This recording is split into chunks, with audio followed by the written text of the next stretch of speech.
Bienvenido a nuestro canal de YouTube Noticias Directas. La importancia de ser ruso. ¿Puede Bielorrusia sobrevivir a la guerra del Kremlin contra Ucrania? La guerra dejó a Bielorrusia en un punto muerto, desde aprovecharse de ser parte de Rusia hasta depender de Rusia para todo. Combinado con la crisis interna latente, deja menos incentivos que nunca para que la nomenclatura gobernante y la sociedad en general valoren el Estado bielorruso actual. Una pregunta parece dominar la agenda actual de las relaciones entre Rusia y Bielorrusia. ¿Conseguirá el Kremlin llevar a las Fuerzas Armadas de Bielorrusia a una acción militar contra Ucrania? Parece que la supervivencia de Bielorrusia como Estado soberano depende ahora de esta cuestión. El veterano líder de Bielorrusia, Alexander Lukashenko, impulsado por su incomparable deseo de poder, puede encontrar una manera de liberarse a sí mismo y a su país del estancamiento escapando de la opresión rusa, como lo ha hecho muchas veces en las últimas 3 décadas. De lo contrario, la opinión predominante es que si Moscú logra meter a los bielorrusos en el conflicto, la rápida destrucción del ejército bielorruso mal equipado conducirá a una gran inestabilidad dentro del país, lo que conducirá al hundimiento definitivo de Bielorrusia por parte de Rusia. El carisma de Lukashenko y su comprensión del funcionamiento interno del Kremlin fueron sin duda un elemento clave en la capacidad de Bielorrusia para contrarrestar el reciente apetito de Rusia, pero no fueron los únicos. Mucho más importante para los logros pasados de Lukashenko fue el consenso inclusivo compartido por la élite bielorrusa y la comunidad en general que la independencia del país los benefició tanto económica como políticamente. Ese consenso ya se ha visto afectado por la profunda crisis política que siguió a las elecciones presidenciales fraudulentas de 2020. Ahora la guerra ha destrozado casi por completo a Bielorrusia, transformando muchos aspectos de su independencia de un activo a una deuda. Cualquiera que sea la capacidad de Lukashenko para evitar que el ejército bielorruso se derrame sangre, revertir este cambio será una tarea hercúlea, si no imposible. Sin embargo, veremos qué tan exitoso será Lukashenko en este sentido en los próximos días. Aunque Lukashenko intenta mantener a raya a su ejército, Vladimir Putin no parece permitírselo. El Kremlin planea liquidar a Lukashenko y tomar el control del ejército bielorruso. Fuentes dirigidas por militares rusos dicen que el Kremlin ha decidido una solución radical al problema de arrastrar a Bielorrusia al ataque armado de Rusia contra Ucrania, siguiendo las instrucciones del presidente ruso Vladimir Putin a su regreso de la última cumbre de CSTO. La inteligencia militar rusa puede intentar seguir un escenario que involucre un intento de asesinato o imitación del presidente bielorruso Alexander Lukashenko en los próximos días. Comentarios que circulan en muchas fuentes. Si se purga a Lukashenko, Vladimir Putin puede tomar fácilmente el control del ejército bielorruso. Si logra establecer el dominio en el ejército bielorruso, la guerra de Putin en Ucrania podría cambiar su curso de defensivo a ofensivo. Si el escenario de la muerte de Lukashenko y el reemplazo de Stanislav, secretario general de la OTSC, totalmente leal a Rusia y bajo el control del GRU, se hace realidad, SAS supuestamente evitará la amenaza militar que enfrenta Bielorrusia por parte de Ucrania y Polonia, anuncia la adhesión de Bielorrusia a Rusia como entidad autónoma. Se reproducirá una narrativa de propaganda que afirma que el atentado contra Lukashenko fue planeado por Washington. Esto podría dar testimonio de la elección de Moscú de intentar obtener el control total sobre los Estados miembros de la OTSC, asegurando su integración con Rusia u obligándolos a unirse a una nueva versión de la Unión Soviética. En cualquier escenario, un intento fallido o exitoso de Alexander Lukashenko presentará pruebas fabricadas de que Ucrania y Polonia están bajo el liderazgo de la inteligencia de la OTAN,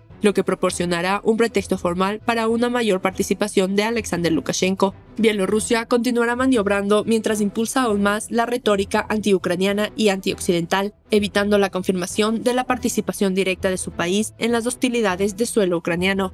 Lo más probable es que Rusia tenga la intención de unir los dos ejércitos bajo un solo mando. Lo más probable es que Rusia lleve a cabo acciones de provocación armada en Bielorrusia con el objetivo de obligar a Lukashenko a unirse a la guerra. Sin embargo, el miedo a perder el poder seguirá siendo un obstáculo importante para que dé este paso. Veremos la precisión de estas afirmaciones sobre el Kremlin en los próximos días. Si las acusaciones se hacen realidad, el ejército ruso habrá recuperado el poder militar perdido gracias a Bielorrusia. Entonces, ¿por qué se han inflamado tanto las relaciones entre Bielorrusia y Rusia? ¿Por qué están en la agenda los planes del Kremlin para liquidar a Lukashenko? Aparentemente pobre y de mente estrecha, Bielorrusia y su régimen han estado inundados durante mucho tiempo con una de las corrientes de renta más lucrativas de Europa del Este, asediado por la inquieta Ucrania al sur y Báltico al norte, que desconfiaba de Rusia. El país disfrutó de una posición de transición única entre la Rusia rica en recursos y la Europa abundante en materias primas. Su estructura geopolítica le ha permitido a Bielorrusia combinar un acceso privilegiado a Rusia con las ventajas de ser un estado independiente. Esta combinación trajo un flujo constante de ingresos de una multitud de actividades de intermediación,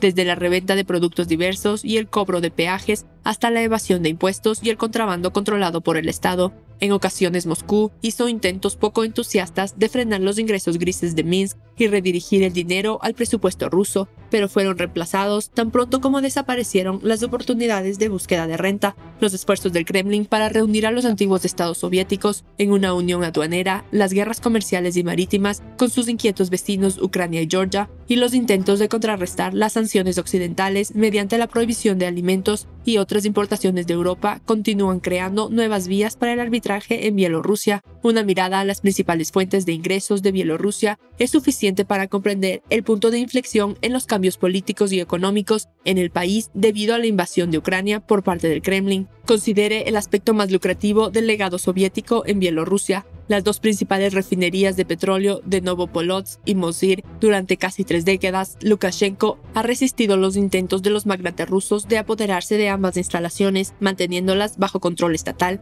Si estas refinerías de petróleo caen en manos del Kremlin, será una gran salida de las sanciones y Rusia habrá matado 2 pájaros de un tiro. Dominar las refinerías de petróleo y el ejército bielorruso sanará las heridas que ha recibido en Ucrania. Ardiendo con el sueño de esto, Vladimir Putin tiene el potencial para hacer todo lo necesario sin dudarlo. Al finalizar aquí los desarrollos en el frente ruso y bielorruso, me gustaría referirme a lo que sucedió en la guerra ruso-ucraniana. El único aliado de Ucrania, Estados Unidos, ha desplegado una base de reparación para la artillería ucraniana en Polonia. El Pentágono estableció un punto de reparación en el territorio polaco para la artillería occidental suministrada a Ucrania. Fuentes de las agencias de defensa estadounidenses dicen que 1/3 de los obuses de fabricación occidental entregados a Ucrania están actualmente en servicio. Dados los problemas actuales con la reparación de artillería en tierra, se ha convertido en una prioridad para el mando europeo de Estados Unidos resolver el problema mediante el establecimiento de un centro de reparación en Polonia. La revisión de tales armas ha estado ocurriendo durante meses. El estado de las armas suministradas a Ucrania es un tema de gran interés para los oficiales militares estadounidenses que se niegan a discutir los detalles del programa. Con todas las capacidades que los socios están brindando a Ucrania, Estados Unidos está trabajando para garantizar que Ucrania tenga los paquetes correctos para respaldar estas capacidades a lo largo del tiempo, según el portavoz del EUCOM, Daniel Day. Cuando las municiones para la artillería de la era soviética de 152 milímetros de Ucrania escasearon poco después de la invasión a gran escala de Rusia, los obuses estándar de la OTAN que disparaban rondas de 155 milímetros fueron los más críticos de Ucrania dada la gran cantidad de proyectiles compatibles. Se convirtió en una de sus armas. Nota: el Pentágono ha enviado 142 obuses M777 a Ucrania, lo que es suficiente para equipar a unos 8 batallones, según la última evaluación de la ayuda militar estadounidense a Ucrania. Las tropas ucranianas los utilizaron con pequeñas cantidades de proyectiles de alta precisión para atacar los puestos de mando ruso e incluso para establecer campos de minas antitanque. Los guerreros ucranianos se llevan la mayor parte del éxito de Ucrania contra el ejército ruso, pero el apoyo de los aliados es muy alto. Algunos países brindan ayuda militar a Ucrania, aunque no hablan de ello o incluso niegan su participación. En estos casos, Ucrania no compra armas directamente, sino a través de terceros países. En el 10º mes de la guerra, mientras el ejército ucraniano continúa reforzándose con ayuda, la única oportunidad de Rusia es adoptar una postura tiránica e incorporar al ejército bielorruso. Tendremos que esperar y ver si el objetivo del señor Putin se hace realidad. Gracias por mirarnos.